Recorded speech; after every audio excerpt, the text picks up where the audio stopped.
Hongera ndugu Daktari Valimu Isa, nikupongeze kwa kazi ya kuendelea kuifanya ya kuhakikisha kwamba mafundisho haya, mwongozo wa kujifunza Biblia ya Lesoni ya Shule ya Sabato, zimepeperushwa kwenye format audio kupitia WhatsApp na mahali pengine pote. Mungu akubariki kwa hiyo kazi. Robo ya kwanza mwaka 2026 inazungumzia kuhusu nyaraka za Paulo kanisa la Wakolosai na Wafilipi, na somo hili la 4 kwenye juma hii ni somo nzuri na tuonyesha namna ya kupata umoja kupitia unyenyekevu. Sasa leo Jumapili tunajifunza kuhusu mgawanyiko katika kanisa la Wafilipi. Nini ilileta ugawanyiko? Na baada ya kutambua kwamba kumekuwa mgawanyiko, Paulo alitoa suluhisho gani? Somo pamoja nami kwenye Wafilipi sura yake ni ya 2 mstari wa 1 hadi wa 3.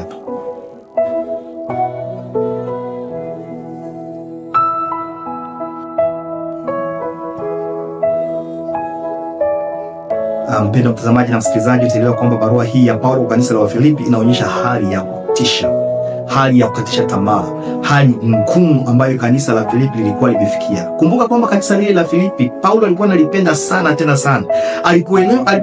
Alipojua na kutambua kwamba kumekuwepo mgawanyiko, alihuzunika. Kulikuwa hali ya mgawanyiko. Ijapokuwa kanisa la Kristo linatakiwa kuwa katika umoja, huo mgawanyiko utajiuliza ulisababishwa na nini? Mgawanyiko huu ulikuwa umesababishwa na mashindano, kiburi na roho ya ugomvi.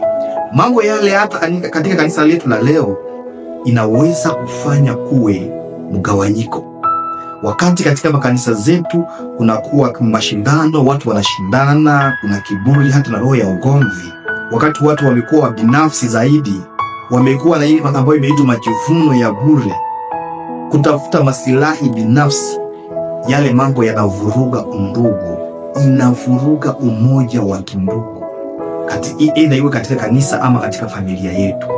Kwa hivyo Paulo alipoona hiyo akasikitika sana kabisa. Sio tu alisikitika, lakini akatoa dawa ambayo inaweza kusaidia. Hii unaweza kuiweka maanani hata katika kanisa lako leo na katika jamaa yako, utaona kwamba umoja utarudi. Jambo la kwanza ni faraja katika Kristo. Mpendwa, hapa Paulo anawahimiza kujifunza na kuiga maisha ya mfano wa Kristo. Sote tukiiga Kristo tutakuwa katika umoja. Pili ni faraja katika upendo.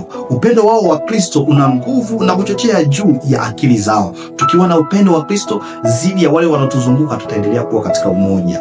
Tatu ni ushirika wa Roho. Lazima tujitiishe chini ya udhibiti wa Roho Mtakatifu. Tukiongozwa na Roho Mtakatifu tutakuwa katika umoja na upendo wa dhati.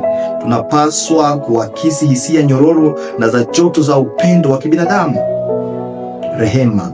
Hebu tuonyeshe wengine uwepo wa upendo wa kweli kupitia matendo ya rehema ya mtu binafsi. Mtu kimwona anateseka, mwonee huruma na umsaidie, na pia umoja wa hisia ya upendo. Mpendwa mtazamaji na msikilizaji, nataka nikupatie tu kazi. Angalia kanisa lako mahali ambapo unaabudia. Je, kuna umoja ama kumekuwa mgawanyiko?